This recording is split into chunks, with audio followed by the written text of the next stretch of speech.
but I think there are a lot of younger skydivers that don't think about this specific thing. So if you're on a 200 square foot canopy and you go down to a 180, right, you lost 20 square feet. If you're on a 100 square foot canopy and you go down to an 80 square foot canopy, you lost 20 square feet, right?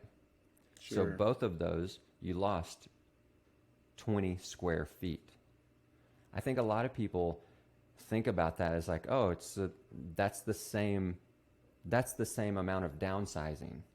No. Is how people think about it, because 20 feet is 20 feet. But what they don't stop to think about is the percentage loss of flight capability of that canopy, of that piece of fabric. So when you go from 200 to 180, you lost 10%, right? When you go from 100 to 80, you lost 20%. So even there, it maybe sounds like I could imagine people arguing like, okay, but that's not a big deal. I mean, still, it's 20 feet, you know. Well, no, like 20% of the lift of the canopy, 20% of the ability for that canopy to flare or whatever. So first of all, is that accurate? I mean, like, do people need to realize that? Like, to me, it seems like a big deal. Yes. What can you give me your thoughts on that? Well, I mean, if people made that incorrect assumption, hopefully just a quick thought experiment as you sort of continue to downsize.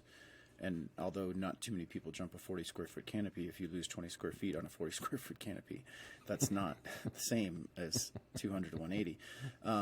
And so I don't know if people get down that far, but certainly it would behoove you to look at it in a percentage base. But then also, I don't even think it's linear in a sense of percentage, to be honest. And this is very anecdotal, but I feel like as you approach the smaller sizes, even if you stuck with a 10% reduction, 10% 180, 200 to 180, and a 10% 100 to 90, that it's much more significant downsize to 10% 100 to 90 than it is 200 to 180. And I don't have any scientific evidence to back that up. It's just that having downsized through a lot of different canopy types and sizes, as you get smaller and smaller and smaller, those changes are more important.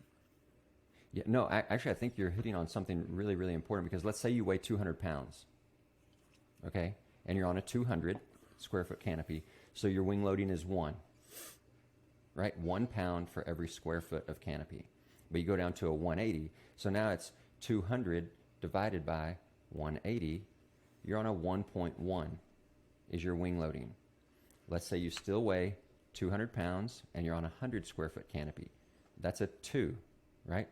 Yeah. 2 pounds for every square foot. But you go down to 80, so 200 divided by 80 equals 2.5. Yeah. So you went from 1, at a 200 square foot canopy to a 180, you went from a 1 wing loading to a 1.1, right? So you only went up 0.1. But when you go from 100 to 80, now you went up 0.5. Instead of 0.1, you went up 0.5. So what I heard you saying, which I think is really important, is that it's actually exponential the other way. When you start talking about wing loading, it's an exponential growth the lower you get. Yeah. Is that what you were getting at? Yeah. I mean, I don't know if it's actually exponential, but it's certainly not linear.